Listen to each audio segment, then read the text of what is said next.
Hello दोस्तों, आज मैं आपको चुड़ैल की रियल स्टोरी सुनाने जा रहा हूँ, जो गुजरात के मोरबी जिले के साजनपुर गांव की है। तो चलो शुरू करते हैं। मैं उस डरावनी रात को कभी नहीं भूल सकता, जिस रात मैंने अपना सबसे अच्छा दोस्त राज को खो दिया था। राज और मैं बचपन से ही एक दूसरे के साथ थे। राज मेरा दोस्त कम और भाई ज्यादा था। 10वीं कक्षा के बाद हम दोनों ने मोरबी के एक प्रतिष्ठित कॉलेज में प्रवेश लिया। हमारे लिए मोरबी शहर अनजान था, पर कुछ ही दिनों में हम उस शहर का चप्पा चप्पा जान गए थे, क्योंकि राज और मैं पूरे दिन शहर में बाइक से घुमा करते थे। हम दोनों रोज रोज उसी शहर में घूमकर बोर हो चुके थे, इसलिए एक रात हमने लॉन्ग ड्राइव पर जाने का फैसला किया। हमने साजनपुर गांव के जंगल में जाने का प्लान बनाया। हम साजनपुर गांव के जंगल में कभी नहीं गए थे, पर हमने सिर्फ इतना सुना था कि साजनपुर गांव का जंगल सिर्फ नाम का जंगल है, क्योंकि वह हरे भरे पेड़ों के सिवाय कुछ नहीं था, क्योंकि उस जंगल में जो भी जंगली जानवर थे वो शिकार के कारण खत्म हो चुके थे।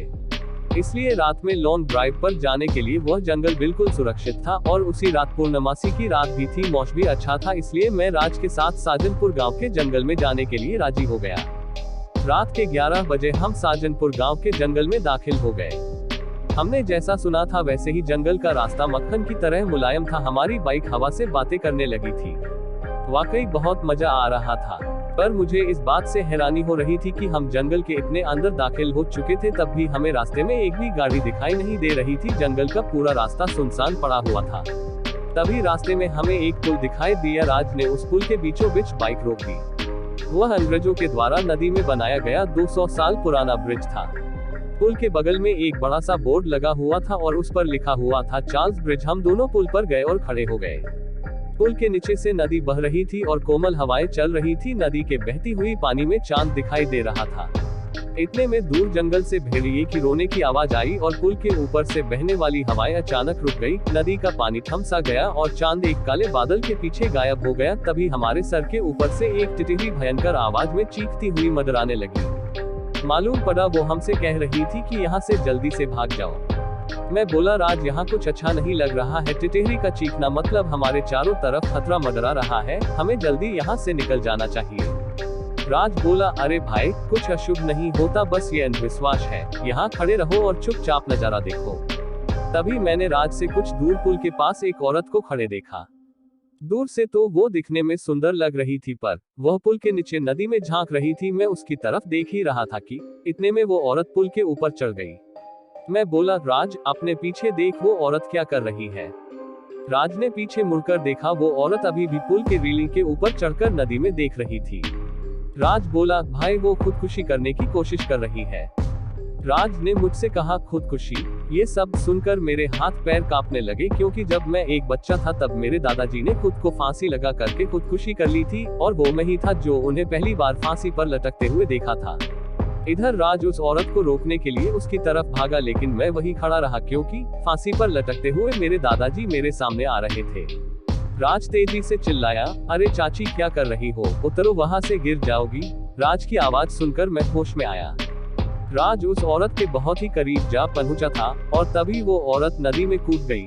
तब तक मैं दौड़ते हुए सूरज के पास जा पहुंचा। वो औरत हमारे सामने नदी में डूब रही थी और चीख रही थी, बचाओ बचाओ, पर हम उसे सिर्फ डूबते हुए देख रहे थे, क्योंकि हम दोनों बहुत ज्यादा डर गए थे। वो औरत मदद के लिए बुला रही थी। फिर तभी राज ने अपनी टी शर्ट उतारी और पुल के रेलिंग पर चढ़ गया। मैंने उसका हाथ पकड़कर उसे रोकने की बहुत कोशिश की, लेकिन वह नहीं माना। उसने मेरे हाथ से अपना हाथ छुड़ाकर उस लड़की को बचाने के लिए नदी में कूद गया। राज नदी ने कूदते ही उसने अपने आसपास देखा तो उसे वह औरत कहीं भी दिखाई नहीं दे रही थी। उसने सोचा कि वह डूब चुकी होगी। फिर उसने गहरी सांसें ली और पानी के अंदर डुबकी लगाई। कुछ देर बाद वह पानी के ऊपर आया, लेकिन वह लड़की कहीं नहीं दिखाई दे रही थी। मैंने आंखें बंद करके भगवान से प्रार्थना की, लेकिन जब मैंने आंखें खोली तो मेरे बगल में ही पुल की रेलिंग पर वही औरत बैठी थी जो कुछ देर पहले नदी में कूद गई थी।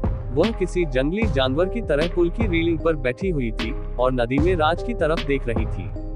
मैं मन ही मन सोच रहा था कि तभी मुझे लगा कि ये औरत नहीं बल्कि एक चुड़ैल है, और मैं डर के मारे कांपने लगा और जोर से चिल्लाया, राज राज। तभी वह चुड़ैल ने मेरे तरफ देखा और मेरा सिर से पैर तक कांपने लगा। उसका चेहरा काला और आंखें पीली थी।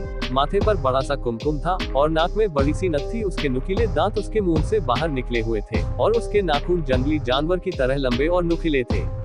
चुड़ैल, क्या हुआ, मुझे ढूंढ रहे हो? हंसते हुए बोली, राज पानी की सतह से हमें देख रहा था, उसे भी पता चल चुका था कि ये कोई औरत नहीं बल्कि ये एक चुड़ैल है। राज हमें चौड़ी आंखों से देख रहा था।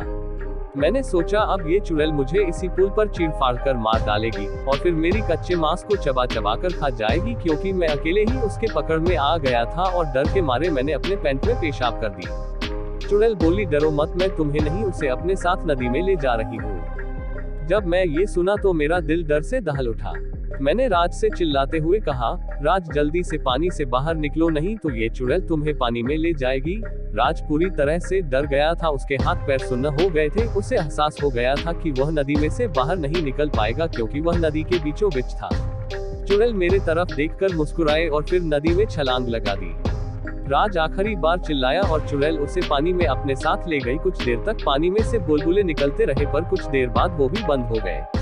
मैं आंखें फाड़ फाड़ कर नदी में देख रहा था और राज को पुकारता रहा, और इतने में नदी के पानी में खून दिखाई दिया। मेरी आंखों में आंसू आ गए और मैं समझ गया कि उस चुड़ैल ने राज को मार दिया है। मैं वो सदमा बर्दाश्त न कर सका। मेरी आंखों के सामने अचानक अंधेरा छा गया और मैं उसी जगह पर बेहोश हो गया। जब मुझे होश आया तब सुबह हो चुकी थी। मैं 4-5 लोगों से घिरा हुआ था। पुल पर काफी सारे लोगों की भीड़ जमी हुई थी और लोग पुल के नीचे झांक कर देख रहे थे। मैं उठा और दौड़कर पुल के पास गया और देखा पानी में नदी के किनारे राज की लाश तैर रही थी। उस चुड़ैल ने बड़े ही बेदर्दी से राज के सीने से दिल निकाल लिया था। मेरा सबसे अच्छा दोस्त मुझे छोड़कर चला गया था। उस दिन मुझे साजनपुर गांव के लोगों से पता चला कि उस नदी में 100 साल पहले से किसी चुड़ैल का वास था। असल में हुआ ये था कि अंग्रेजों के जमाने में एक अंग्रेज अफसर ने कविता नाम की एक औरत का बलात्कार किया था। ये बात आसपास के हर गांव में फैल गई थी। इसी कारण कविता से गांव की कोई भी औरत बात नहीं करती थी, क्योंकि सब लोग कहते थे कि उसकी पवित्रता नष्ट हो चुकी है। गांव के लोग उसे हर दिन ताने मारते थे। कुछ दिन बाद सुंदरा के पति ने भी उसे छोड़ दिया। तब सुंदरा अपने घर चली आई। साजनपुर गाँव ही उसका मायके था, लेकिन वहाँ भी उसे बहुत सारी बेइज्जती झेलनी पड़ी। वह हर दिन लोगों के ताने सुनकर तंग आ गई थी। इसलिए एक दिन पूर्णमासी की रात सुंदरा ने सज्जनपुर गांव के चार्ल्स ब्रिज से नदी में कूदकर खुदकुशी कर ली थी। मरने के बाद वह चुड़ैल बन गई और पूर्णमासी की रात सुंदरा उस ब्रिज पर आती थी और लोगों को इसी तरह कपट से अपना शिकार बनाती थी। साजनपुर गांव के कुछ बुजुर्ग लोग ये भी कहते हैं कि 100 पुरुषों या लड़कों का दिल खाने के बाद वह चुड़ैल फिर से एक सुंदर औरत बनने वाली थी। इसलिए वह सिर्फ पुरुषों और लड़कों को अपना शिकार बनाती थी और उनका दिल कच्चा चबा जाती थी। राज के मरने के बाद साजनपुर गांव के चार्ल्स ब्रिज पर कभी भी वह चुड़ैल दिखाई नहीं दी। इसीलिए सज्जनपुर गांव के लोग कहते हैं कि मेरा दोस्त सूरज उस चुड़ैल का आखिरी शिकार था और उसके बाद वह फिर से जिंदा और सुंदर स्त्री बन गई और अभी वह किसी आदमी के साथ सामान्य जीवन जी रही होगी। मुझे उम्मीद है कि आपको ये रियल स्टोरी अच्छी लगी होगी, तो प्लीज ऐसी ही मजेदार रियल स्टोरी सुनने के लिए मेरी चैनल को लाइक और सब्सक्राइब कर ले, ज्यादा से ज्यादा लोगों के साथ शेयर करें। धन्यवाद।